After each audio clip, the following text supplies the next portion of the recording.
Well, thanks, Pastor Solomon and all of LFL for doing this. This is a good event, a good retreat. I wish I had thought of something like this. And then to the speakers here today, it really just, I feel kind of like I don't belong. It's an honor, honestly, it's an honor to be here with you today and be part of it. Here comes the other guy. I'm honoring you now, so. I can leave. So I've been uplifted today by listening to what's happened in the past. Some of this I knew, of course, but some of these stories were just wonderful. Very nice. We truly are on the shoulders of giants. Greatly appreciate it. Let me just kind of fill in a little bit of history from when I took on, because, and I told Pastor Fehskens this, that I actually literally had to pick up after him. That's a first. Because prior to my coming on, this would be like would have been in like a 95, the board decided that the office, you see, by that time we had all these life chapters formed, and you look at a map, and so many of them were concentrated in the Midwest. And then here was the office down in Benton, Arkansas. So the board, as I remember, the resolution was to relocate the office in the Des Moines, Iowa area, because that was kind of in the middle of all the flags where the majority of the chapters were. So that may clear up the myth that went around for a long time that the reason the office moved was because the new director was from Iowa, so they moved it up.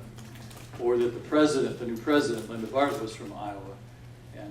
But the resolution was to try to centralize the office. So my first assignment from the board was to go down to Benton, Arkansas, figure out what it was I was as director of this ministry, and then move it to central Iowa someplace. So, and Ed was gone then, so I didn't have the privilege of his wisdom. So I picked up after him down there. And we spent 2 weeks there, we, meaning Joyce Flancha, who had heard that the office of Lutherans For Life was going to move up in this area, and called me up and said, I'd sure like to work for Lutherans For Life. And I said, would you like to go to Arkansas? And so we did. We went down there for 2 weeks, and she learned as much as she could about the office procedures and keeping track of chapters and all that stuff. And I learned as much as I could about what it meant to be the executive director of this great ministry. And then we literally packed up Lutherans For Life into a 24-foot U-Haul. And it was one of those where you went like this to close the door, and drove it up to Iowa. And we had arranged in the meantime, we didn't know where in central Iowa we were going to be. We arranged in the meantime, there was a LCMS mission congregation in this little town of Nevada, Iowa, and they offered some of their Sunday school rooms for Lutherans For Life to kind of headquarter during the week. So we put a lot of stuff in the storage, put what we needed in this mission congregation, and that's where we started working from there. And then eventually found office space right across the street from Faith Lutheran Church, and moved into that office space. And then, unfortunately, Faith, as a mission congregation, had to close, and so we purchased that property and moved back across the street. And that's a great story too, is when the board, we looked at all the property and everything, we made an offer on this LCMS property. And I went to the Iowa District West Board of Directors to present the offer of the Lutherans For Life board to them. And so I kind of laid it out to them, and then they asked that I leave the room while they discussed it, which I did. Their office manager came out twice and asked me questions, serious questions. I said, man, they're really debating this. And then they called me back in. Now, I've been in Iowa District West all my life. I've been rostered there my whole ministry. So I knew most of the folks sitting on this long board. There's a long board table. I was down at this end. And the district president was on the other end of the table. And when I walked in there and sat down, they were all sitting there looking at me kind of like, and I knew it wasn't good. I knew it wasn't good. And then the district president said, well, Jim, we've considered your offer, and I'm afraid we can't accept it. And I pretty much knew that was coming. And then he said, we'd like to give it to you for less. And then everybody laughed. They set me up. So actually, we had to pay less than the offer that we made. And basically it was just to assume the outstanding loan that was still left on the property. So it was, God was at work in all this, as he has been from the very beginning of Lutherans for Life, putting the right people in the right places and moving us along. So that's my addition to the history of how we got to Nevada, Iowa. So we invite the rest of the panel to come forth, I guess. Pioneers, chumps, come forth. Pine chumps. Well, you thought moving back up here was hard. Usually with me moving down there. It's all From St. Paul. You put your feet out and try to break it. It was tough.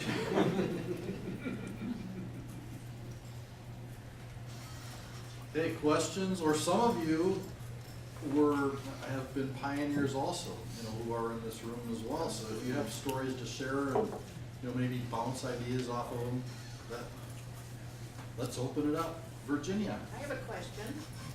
Now that our constituency out there is getting older and we face some of the challenges of that, how do you tell a Christian that your work is never done? That it's okay for you to keep going even though you're getting older. So you don't have to shut down your life team. You don't have to stop doing things because you've done it for a long time. You guys have done it for a long time. You may not like my answer. Okay. You want me to go first? Go ahead.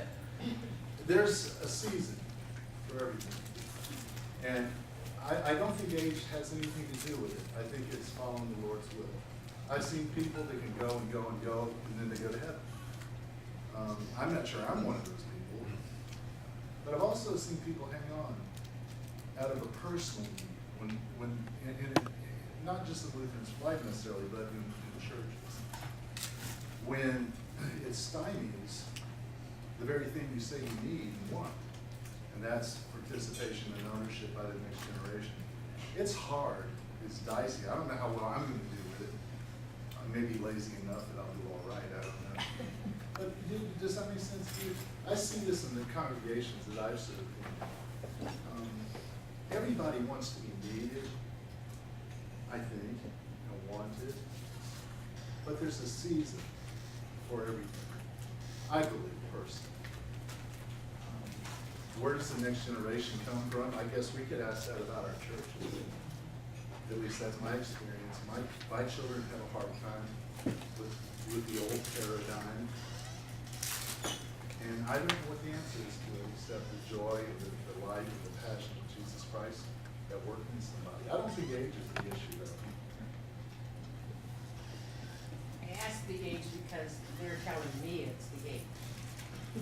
So, I have a situation in Minnesota. I've got a life chapter that's been a chapter for 30 years. They represent 10 churches. And they're thinking that because they haven't gotten any new, younger folks involved, that it's time for them to quit. Like, I don't think so, but that's my opinion, of course. So we're creatively going to come up with some suggestions for them. But it's self-imposed. They're saying, we've just done it for a long time. The president's 70 years old, I'm told. She's the youngest one, so that's not acceptable. It's like, who cares how old you are? If you're still doing the work, if there's work to be done. So anyway, there's no magic answer. But you're right, it's the same as our congregations. I think this is going on across the country with some of our life I chapters. think have gotten one of the things I see is, you know, when people get into, they've been doing something so long and doing well at it, it's my thing, you know. I'm sorry. When it's like, well, this is my church and my chapter, you know, they feel indispensable to the operation, continuation, of whatever. None of us are indispensable. When I was a brand new pastor, I remember hearing somebody say, your life, this is harsh, but you know, you have the impact in life the same as when you pull your hand out of a pail of water. It's hard to believe Jean Garden's going. You know, I thought, oh, that would be forever, and all of us probably thought that, but she'll be gone, and we'll be gone, and there'll be somebody else, and that's just the way it is. You don't need to. Please. Yeah. I understand this in a way of the calling with a capital C. And what is a calling? That is when you're under orders from the Lord to do this or to do that. And here I am, 83, be 84 in shortly. And yet just 2.5 years ago, I met this young pastor in Russia, along the Volga River, Saratov, Russia. And so I bring him over here to America, and we travel around and take collections wherever he speaks. We did that about 2.5 years ago. We did it again this spring. Interestingly, that guy was ordained now as the bishop of all of the German Lutheran Church of Siberia. I say German Lutheran, it's their German there like most of us maybe are German here. Nevertheless, here he is. And one of the first things he wants us to do is start a Bible school in Omsk, Russia. And so 83 years old, so what? As long as I can still walk, I don't need a crutch yet. And even if I did, that would be no excuse. And so we do it as long as we have the calling from the Lord. The calling from the Lord is not only an inner message, an inner urge, it is also an external opportunity. Like a pastor has a calling to be a pastor. Well, that's only half of it. And then he has to eventually have a congregation or some kind of a ministry. Well, the same thing here too. So we go on as long as we are under the calling. That's the work of Jesus, that's the work of the Holy Spirit, and then our response is to be willing to go, whether it's Siberia or Waco, Texas, or wherever it might be. I heard you in Yale. I think you know how to ask hard questions. We're kind of in a time of transition, I think, in this country. I'm fond of saying that this little thing here has changed the world. I got one of these for the first time in about the year 2000, doing a lot of international traveling. And as soon as I had it for 5 minutes, I said, I will never, ever be without it again. And it has enormous implications for the way we do things, the way we think. It's coming down to this country, with the President of the United States tweeting every few hours, and everybody is can hardly wait for the next tweet. And that means that institutions like the formal church, organizations from the Kiwanis Club to the Republican Party to whatever is different than it ever has been before. And I don't think we've quite figured out yet how to harness, to carry out the mission with the power that we have with this thing called the internet and the kind of speed with which things can be done. I wish I had a really good answer to say to you. I've always said what I think Ed over there said, and I spent a long time in a position that it would have been kind of, people would say to you, well, it's going to happen whenever you go. And I said, stick your hand in a bucket of water and pull it out, and that's as long as there's going to be a vacancy. Somebody's going to step in, but you're going to have a calling. I think that you're right. And I'm enheartened. I just met a young lady here from St. Louis University, getting married on January the 6th. I know her great-grandfather, so that really makes you feel like a pioneer. She said that Dr. Zone, Otto Zone, and he was an old man at the seminary. He was probably 10 years younger than I am when I was there. But to see her and to see Laura, and to me that's the most encouraging thing about being here at this, that we have young people who are being caught up in the mission of what is life, and have a calling and to be involved. That to me is very encouraging. And I think that we're struggling to find out how we can carry out that in a way that is going to be effective. There was a time whenever I thought even denominations were on the way out. In one of our CTCR reports, I talked about ambiguous denominationalism. We got a lot of cafeteria, someone today came up and talked to me, cafeteria Catholics. We got a few cafeteria Lutherans around. People kind of pick and choose. I was on a plane going to New York, Washington, D.C. a few years ago with a Roman Catholic, and I couldn't find a single thing this man believed the Roman Catholic Church teaches. And he said to me, the Pope's got his views, I've got mine, just as good a Catholic as he is. And I said, I know a few of those people in the Lutheran Church. And so how do we work in an institution like this that is going to harness the energy and the commitment that we have in a time whenever it is just very, very difficult, and whenever we got everybody putting together kind of their resume of what they believe, teach, and confess about what a whole bunch of things. That makes it very difficult. But I do believe relationships are important. I think having meetings to come together to share people of like spirit about what it is that we believe and teach, and I believe that the Spirit will do its work. I can't give you an answer to say this is the map that is going to be done. But I am convinced, as I said this morning, history is on our side. If there is a God, He is going to have His will done. And as Luther says in the explanation to Thy Kingdom Come, God's will is indeed going to be done. Let's just pray that we can be a part of it. Yeah.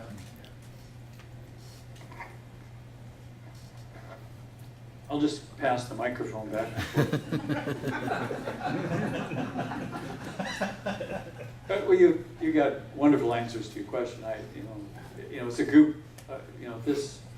What else can we do if this doesn't work? What else can we do? What do you feel called to do? You have to help them discern whether this is a calling or if they're just wanting to keep something going because it's been going. That's not necessary either. And as long as it's a historical thing, let me tell you kind of a transition that I witnessed in Lutherans For Life into this new age, kind of a new age in the sense of technology. But I remember when we just, we focused several years ago, we needed to get younger people on the board of directors. No offense to some of the seniors that were there, but we need to get some young folks on. And I remember it was you, it was Stephanie. You were a younger person back then.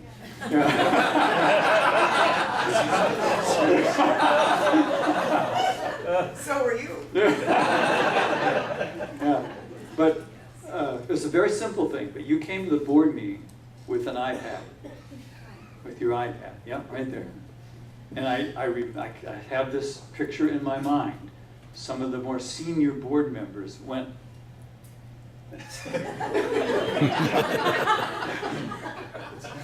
Yeah. Like, what is that? So, and it was just kind of a transition. We got Laura on and others, and it's helped us take advantage of some of these technologies that can be a curse, but also a great blessing. And it's, that went way beyond me, and others have taken that and ran with that, because I'm not even on Facebook, so. Your wife is though. Yes, you are. My wife is. Let's not get into that story. We're waiting for your first tweet. Keep waiting. Who else? Someone else has some. Pastor Solomon. Yeah, can you speak to the, maybe the one biggest change that you've seen from your first involvement with Lutherans For Life to today? Okay, since I have the mic, I'll start, but I assume you're wanting all of us to answer that. I really do. Yes, because that's a good one. The biggest change, I think, that I saw in the 20 years that I was director, almost 20 years, was a more proactive involvement and a greater ownership in our seminaries, universities, and teaching in our churches. Our pastors coming out of the seminaries were more likely than the guys that have been out there, this is in my experience now in traveling around, to address these issues and to do so from a gospel-based perspective. So I've seen, I was telling Dr. Nafzger at breakfast, we were talking about this, and when I came on just to talk to the seminarians was, oh, I guess you can do that. I remember, okay, but we started, and it was interesting, you, early on, you wanted to talk to the graduating men from the seminary. And First thing we did. yeah, and somewhere that got shelved or something, and we started doing that again. And the seminaries have, we have Life Team at St. Louis and good Fort things. Wayne too now. Fort Wayne, okay. So on campus, they're getting it already, and that's made a big difference. Sure, it's hard to say. I think a lot of our problems in the Missouri Synod have had to do with strategies. I have long felt, and I've been criticized for it, to say that I have to back up a little bit. I spent a lot of time during my ministry in church relations. Our church is not a member of the National Council of Churches, but I met with the National Council of Churches Faith and Order Commission for 30 years as a representative of a non-member church in the Faith and Order Commission, sitting down and talking about the range and the gamut of theological issues with people all the way from the Assemblies of God that are not members of the National Council of Churches to the Southern Baptist, to the mainstream Methodist, Episcopalians, and other Lutherans, to the Eastern Orthodox, to Russian Orthodox, to Roman Catholics. On one committee I served, there were 27 different denominations present, talking about difficult issues. It took a long time just to know what we were talking about, because we use such a different vocabulary. I think that I always went back from these meetings of saying, in the Missouri Synod, we have so much unity. We are so agreed in what we believe, teach, and confess. I wish people could spend one day in a meeting where there were real theological differences between people sitting there. And that took a year before you could even understand exactly where it was that you disagreed. You just knew you were in different worlds. And what I'm leading up to saying here is that I think we increasingly live in a world that was described to that young lady who wrote that editorial. We cannot protect ourselves from being in a world of pluralism and relativism. We just can't do it. The very air that we breathe is full of different views, and it's getting that way more and more all the time. In the area of faith, we've got Muslims across the street. In the little town of Washington, Missouri, we have a girl who went through confirmation who has become a Muslim. We went to the Christian ice cream shop, and there she brought in, she's a Buddhist. She's a Buddhist. There's a Buddhist temple in Washington, Missouri. Can you believe that? I mean, here she came. She comes. I teach a Bible class occasionally there at Emmanuel Lutheran, and she's been in that class and comes up and asks questions. I mean, that's the kind of world that we live in. We cannot go off in a little corner and be Lutherans and believers just all by ourselves. And to me, that says that we've got to do a lot more to equip our people to know how to see what is right and what is wrong about relativism. There's so many good insights in that essay that I read, that we live in different ways. And I can remember, I can resonate to that girl when she said, the first time I went to a Roman Catholic church was in Austin, Texas, after growing up in West Texas, where I had hardly ever even seen a Catholic. And we had an assignment to go down to the Catholic church with all those statues in there, idols. That's what I kind of thought. We want to make sure that we didn't do anything that would give it any indication that we were part of that worshiping community. I finished up my ministry by being a member of the Lutheran Roman Catholic Dialogue at national level. I had members of the Roman Catholic Church coming to me and say, what can we do together to save the ELCA from committing suicide on questions like euthanasia and abortion. And I had the director of the Catholic Bishops Association come to me and say, thank God you, and I didn't agree with their final conclusion. Dean Winthy and I were the only two that didn't sign the statement. But this head of the association told me, I hope we will never have another dialogue without a Missouri Synod representative presence.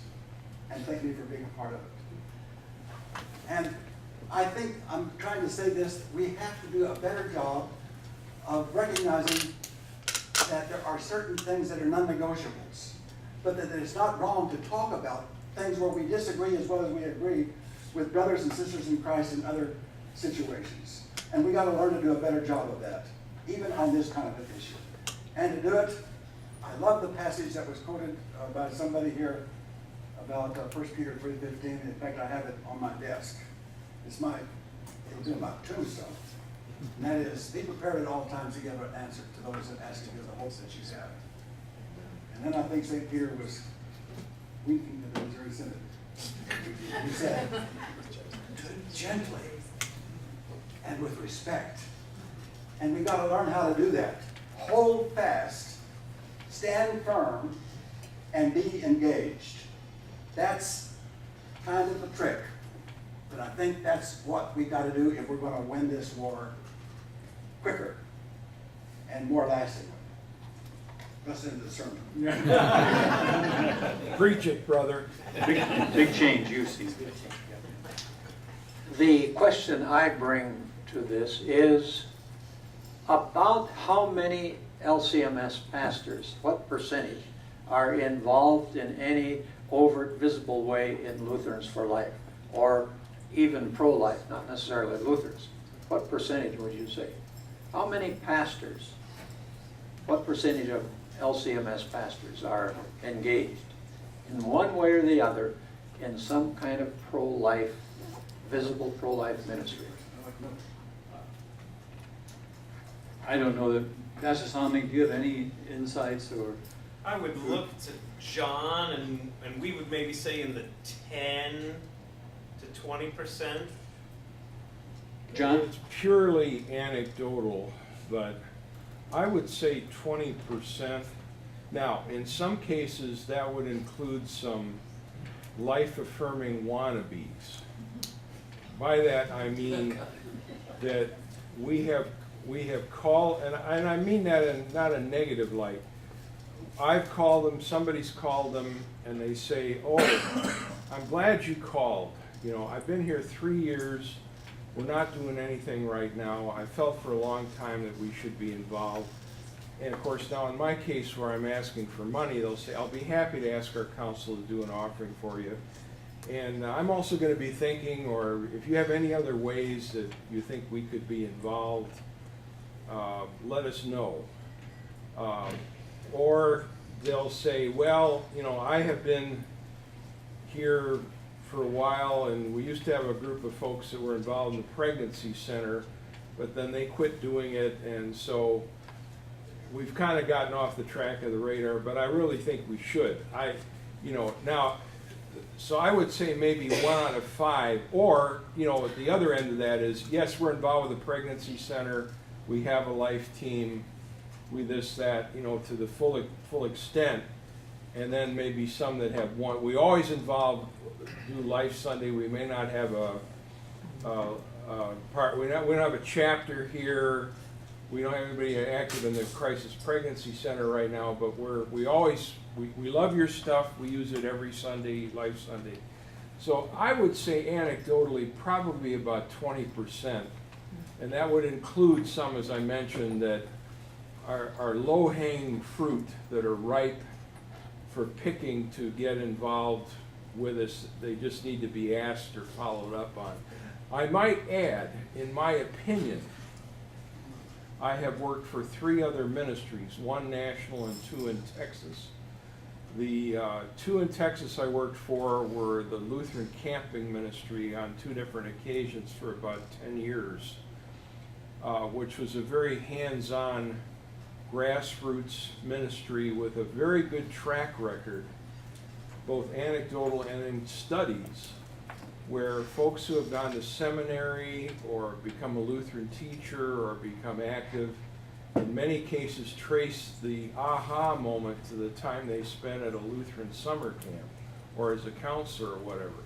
The other one that I spent time at in Texas was a Lutheran Foundation, which is more of a financial thing. Finally, Lutheran Hour Ministries. Well, I was there for about 2.5 years. The number of pastors, in my opinion or experience, that would go out of their way for one of those 3 ministries is much smaller than those that will either already have gone out of their way on behalf of like a pregnancy center or us, or are either in the process or doing it or willing to do it. Of course, now, is it half empty or half full? We've gone from about having 4% of congregations support us financially now to have 88%. The good news is that's double. The bad news is we still have over 90% to get. So 20% still allows 80%, but. Well, and this is my point. Now, you're talking about LCMS. I come from the Free Lutheran Church, very conservative church, very similar in many respects to LCMS. And I don't know what percentage of our people are involved, because in theory, in practice, in written documents, our church is 100% foursquare pro-life. But how many pastors are preaching, bringing it to bear on their congregations in a realistic way?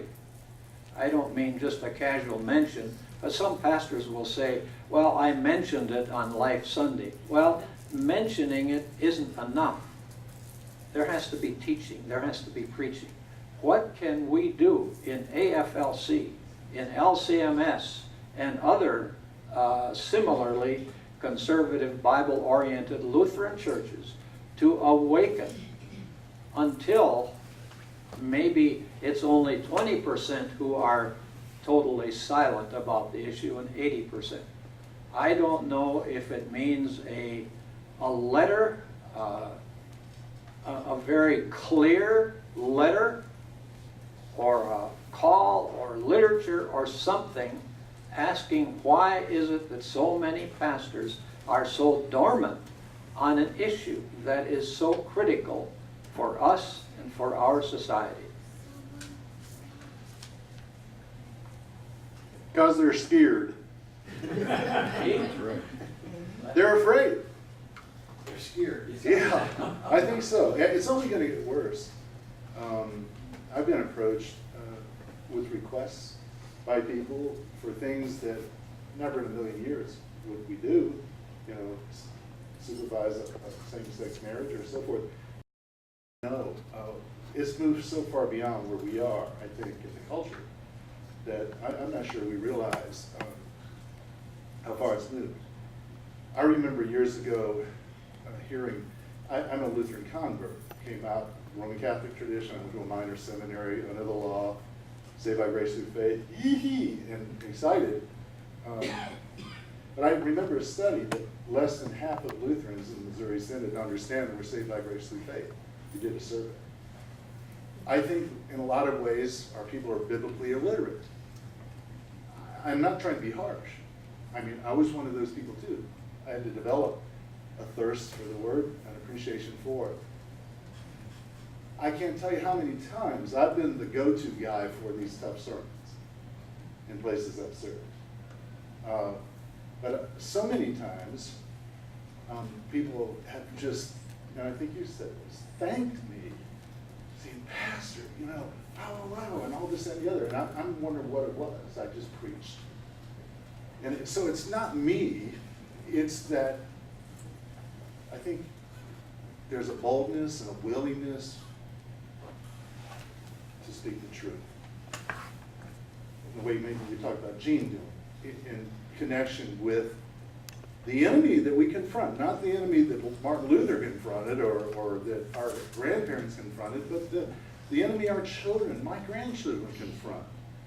And that we have to address that and to do it intelligently and to take the hits that are going to come with it. And they do come with it. People quit and they walk out. My last congregation, I participated in the rallies, freedom for religion, whatever it was. People were worried about the persecution coming upon Christians, which we see now more and more.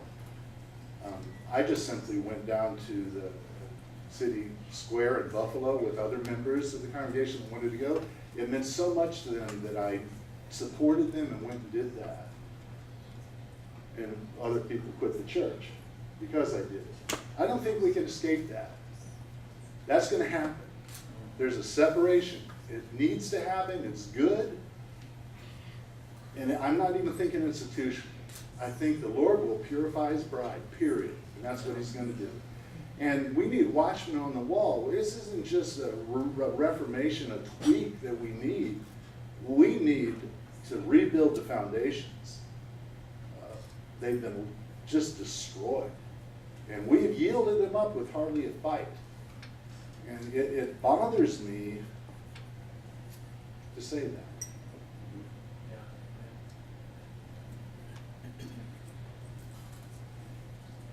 Bummer, huh?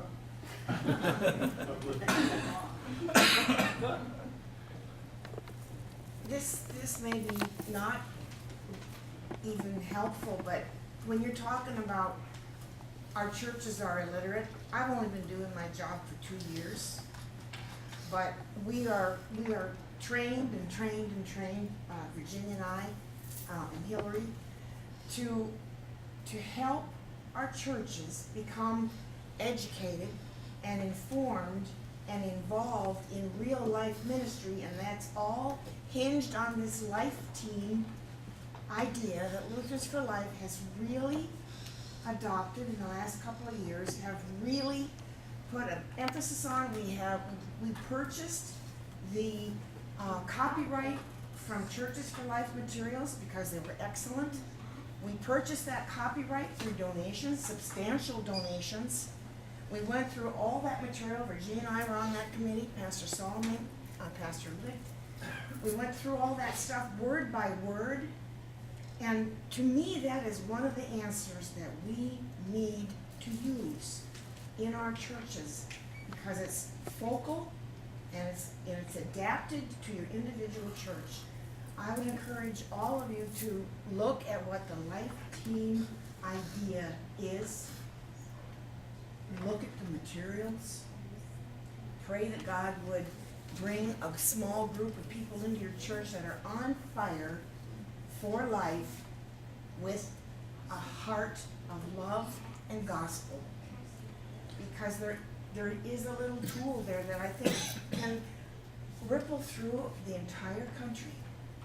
But my question relative to that, because I say amen to that, is how can we take the same kind of thing, adapt it to pastors and leaders, and get that to every pastor? Some might be angry, some will be indifferent, but maybe little by little we can add pastors and leaders, because until they are on board, generally speaking, a congregation is going to be suppressed. So the question is, getting to the pastors, why are so many pastors, you're saying 20% or maybe 20% are active in LCMS, a very conservative, Bible-oriented denomination? why only, what about the other 80%? Can Lutherans for Life develop a ministry to the 80%? And whether it's in my church, the Free Lutheran Church, I don't know what percentage it would be, but let's say probably 60% are, never talk about it. How do we how do we reach them?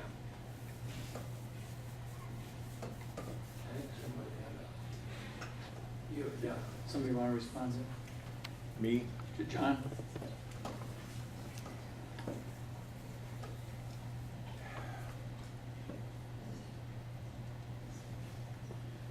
Well,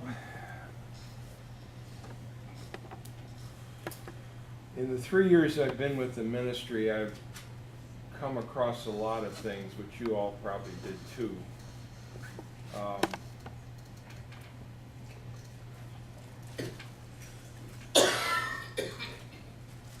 I don't know, my sense is that we can probably increase it from 20%, but I think maybe above a third is probably going to be a kind of a pipe dream. I think the I know hundreds of pastors. I know some of them. I've known dozens of pastors for 25 years and more in Texas, because I first went to work in the ministry in '91 down there. The agendas that they have, and many of their agendas include a priority of saving lost souls, are far away from Lutherans for Life. Not that they have anything against us, but they figured out what they want to do and how to do it.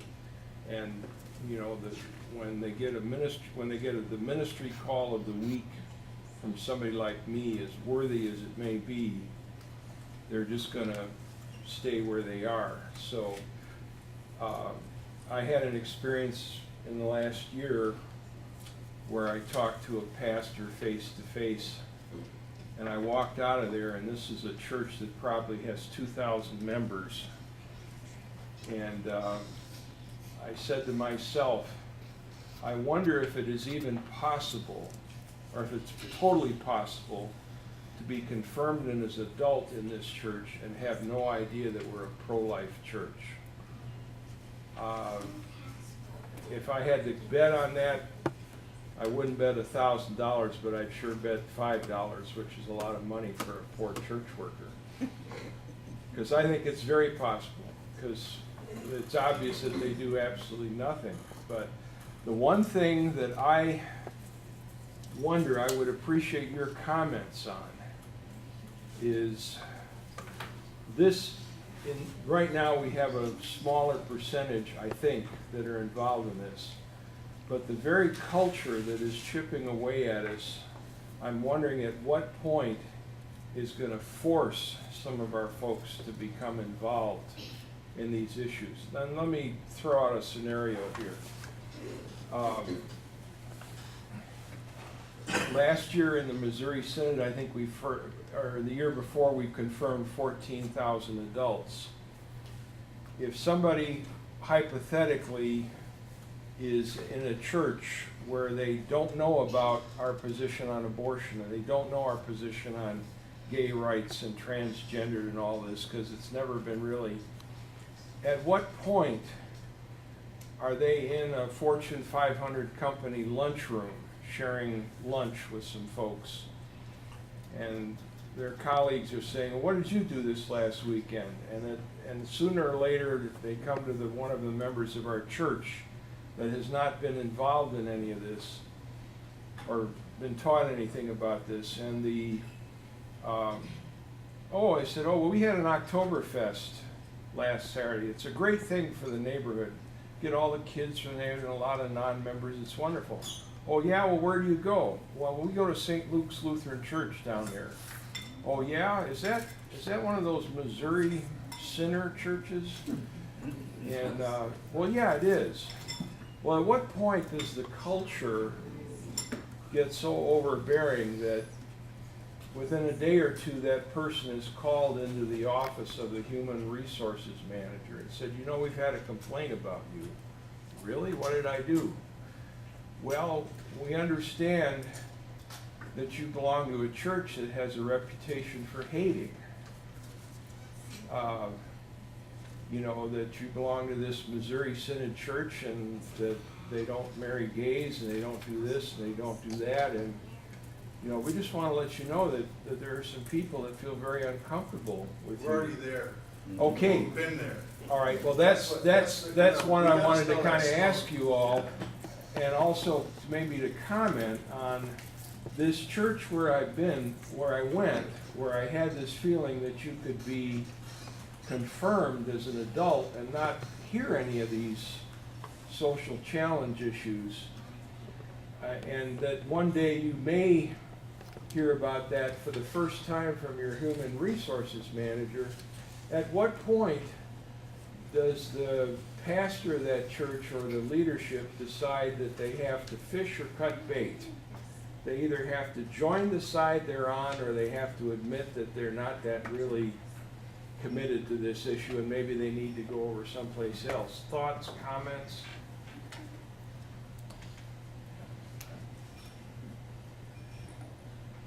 That is probably, that I would agree with that. There will come that time.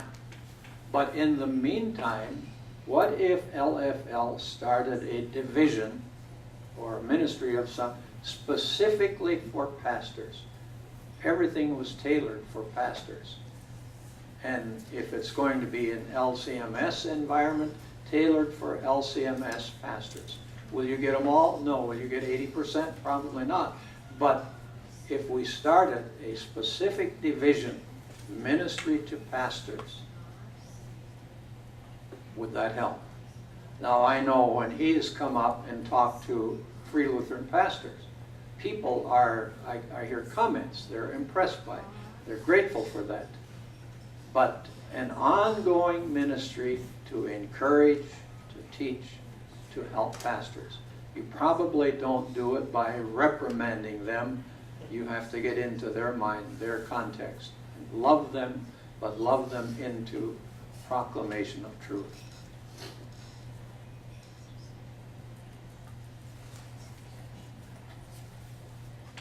Pastor Solomon. Well, if I might add some hope to a conversation that has turned unexpectedly pessimistic. Thank you. I would say that I have had the privilege of, just in the short time that I've been director, to visit with a variety of seminaries. So seminaries of my own church body, St. Louis and Fort Wayne, Lutherans For Life, and has been warmly received there. I would say that whereas the number of pastors that I believe are engaged in really understanding where the gospel of life fits into their ministry in the field is maybe 10 to 20%. At the seminaries, then I think we're looking at 70 to 80% of those students, thanks to the work of Mrs. Gibbs and Dr. Gibbs and their life team at the St. Louis Seminary. I was just up at Fort Wayne this spring, and the Fort Wayne chapter had arranged a convocation and a chapel service, and was welcomed into the classroom to speak to the students, and the faculty just met with me directly to ask what can we do to be supportive. So I think that's definitely a positive development that gives us a lot of hope for the future. Wade Mobley from Athelbus continues to contact me and say, hey, when are you going to be in the area? Let's get you up there. I was at the Church of the Lutheran Brethren Seminary earlier in the spring, was in the classroom, led a devotion, networked with the students. So this is happening. It's a tougher nut to crack with the generation of pastors preceding mine. And I think that some of that has to do with some cultural sensitivities that my generation doesn't share. So honestly, I think you're going to see things continue to get better in terms of pastors and congregations being more engaged. And John makes a good point. The Holy Spirit is doing the church the favor of allowing persecution. Yes. You know, because it is forcing people to take their confession very seriously, and see just how relevant it is. And the question is being put to lukewarm Christians, is this your way of life, or was it just a hobby? And so that the fact that the culture is polarizing and that there's decreasing of the mushy middle, that's an opportunity for us. Yes, it is. That as we continue to speak with conviction and with cheerfulness and with winsomeness, the Holy Spirit is going to use that to make sure that the message gets heard. And then the results have always been in God's hands. But I don't think there's ever been a better time to be Lutherans for Life. We're very grateful for the generations who have gone before us, who had, I think, the difficult work of getting the whole thing up from 0 to 60. But we have that momentum now, and I think we're really starting to see it bear fruit. And the next 10 years, next 10, 20 years are going to be the best years of Lutherans for Life yet. I think that's a good comment that you're making, and I think it's hard to measure your impact and what's really going on in the congregations. In Manuel and Washington, we have had field workers and vicars for about the last 8 or 9 years. Without question, they have been outstanding people who come in well-informed, likable, know how to relate to people in a positive way, and are well equipped. You don't see a lot of Lutherans for Life posters around the manual. 20 years ago there were more, right, Janice? My wife taught school there for a number of years. And there were programs, Lutherans for Life. That has kind of faded a little bit.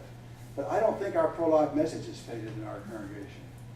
I know what the pastors are doing in the confirmation classes, what the teachers are doing in the school classrooms. My son just took a call after 10 years or 9 years of being a parish pastor in Eagle, Minnesota, to the seminary to teach homiletics and systematics. To me, that's a wonderful combination, to get theology into the practical department and to get some practical sense into the theology department.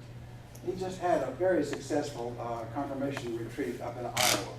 He said they had 25 pastors thinking about this whole way of doing confirmation class. You know, if we're going to really meet our people, we're going to equip them in ways that are not programmatic, but in the ongoing ministry of the church and the congregation so that they are equipped. I said earlier, we can't take ourselves out of the world. We're in the world. We're not of it. And we have to concentrate our efforts on equipping people to be a part of the dialogue with not giving in to the dialogue and not budging on the position that they hold. And that's a little bit of a trick, and I think a lot of people feel inadequate to be able to do that in a winsome way.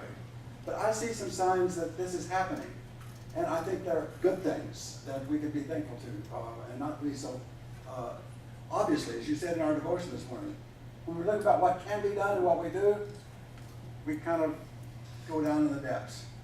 When we see what we're doing and what can be done with the Spirit's aid, I think we can feel a lot better. And I think we can be a lot more positive about what's happening. How's our time, Mr. Moderator? 4 minutes plus. We have supper at 5, so. Well, I'll take a couple of those, because I just want to dovetail on what we're saying here, because part of what I said earlier about this positive change, especially I see it in our pastors more and more. And there's also another shift that's going with that, and that's realizing that dealing with these life issues, and we call them social things, we're getting away from that. And like that's a compartment over here. And once a year we'll have a Life Sunday. Right. And we'll say the A word, maybe in the Bible study, or maybe in the sermon. Certainly we'll pray for the unborn. Now we'll go about the gospel ministry for the other 51 weeks. Yes. But there's been a shift by our pastors of understanding that this is part of what we do. It's part, addressing these issues is part of the proclamation of the gospel. And that I've had pastors say, oh, we don't have Sanctity of Life Sunday. I address the sanctity of life every Sunday in the sermon. And when the text allows me to specifically target, I do that. And I think that's what we're seeing more and more of. And we can't even measure that, because they're not ordering Life Sunday materials necessarily, you know? But they're preaching and teaching it. And we're seeing that in the teaching of confirmation too, where, this is a quiz now. I wrote an article a long time ago. It was called Ancient Pro-Life Document Discovered. Who remembers what that document was? What was it, Laura? It was the Bible, wasn't it? No. Not quite, no. Apostles' Creed. Pardon me? The Apostles' Creed. The Apostles' Creed. The Apostles' Creed. So I failed. Yes. But I'm not your boss anymore, so I don't care. But to understand that, you don't have to, and this is, I tried to get my 2 cents worth in when they're rewriting the catechism, the explanation part of it, because where do we deal with abortion in the catechism? Fifth commandment. Where should we be dealing with it? Second article. Conception of Jesus. First article, creation of all life in the world. Third article, God calls us as, see, we can do it in all of these areas of our doctrine and teach it. And what I'm saying is, that I'm not standing here saying our pastors should do that. I'm saying our pastors are doing that more and more. And it's just harder to measure. There's probably a minute and a half left now. I have a question. How many pastors in LCMS? Oh, roughly 10,000. 10,000? Roughly. How much does it cost to send the mailing to 10,000? 13 cents a piece? Email's cheaper. Pardon? Email is cheaper. Okay, I'll read email. an email before I'll read it. Email is Yeah, free. okay, yeah. Free. So, all right, what would it cost in terms of effort, of manpower, and so on and so forth, every year to send a letter or two to every LCMS pastor, to every AFLC pastor? And some are involved, some are not, but address them both. Pastor Salmi? We should do that. It's a fabulous idea. And I'm glad that you thought of it. We do, as a matter of fact. He's being a little facetious. Having a pastor-to-pastor mailing, which I think was the brainchild of Dr. Lamb. And so we do that on a regular basis. Every year, all the pastors in the LCMS and in our database. Yeah, I was going to say, I don't think it's just the No, LCMS. And it's a personal letter from the director to the pastor, encouraging them and saying, we're here to support you. So it's an encouragement and it's an invitation that says, we want to partner with you. If you feel like you don't know how to do this or you have some reticence, let us help, because we major in this stuff. We're gonna. I have one, Why don't you conclude it for us with just, the last word? pray. Pray. I mean, we always say that, I know. As I've gotten older, I'm driven more to prayer. I see pray to end divorce. This is all too big for us. We need the wisdom. We need the resources. We need the Holy Spirit. We need the only force that can open human hearts, and that's the Lord. So maybe some way to, not just say, yeah, let's pray, but to truly pray for our pastors and for one another. The other thing I would say is I completely believe that the pastor is at his best when he's equipping the saints to do the work of the Lord. And not to look to the pastors to do the work, but to help them share that and empower God's people. And we heard about gifts today. I forget who was talking about it. That's why God gives us gifts. And to see the church unleashed, boy, would that be something to see? And the power that could be unleashed. We talked about pastors, and it's not an easy gig, for sure. But it's wonderful when people come alongside a pastor who's trying to lead in a godly way. And he does his best. It means a lot to them to have his support and his encouragement and to have his back as well. So those are my two things, I guess. Serious prayer ministry and then real disciple making. And that's why I'm thrilled that, Sam, your new Dogmatics is going to have a bunch of stuff in there. And maybe that'll make a big difference. Mike? I would throw in that teaching children is as much, as important as Amen. pastors preaching from the pulpit. Amen. If not even more so. Yeah. All We the, are all addressing the people who want to hurt other people, they start with kids and they brainwash. And you had your own mission going. Every time I've been with my wife and she made that presentation, those kids love those little models. And then you've got teachers who teach about life. I think that's as much, or if not more important, than every pastor's on board. Very good, yes. We neglected that whole aspect in this conversation, but it's absolutely critical. Okay. Thank you, everyone.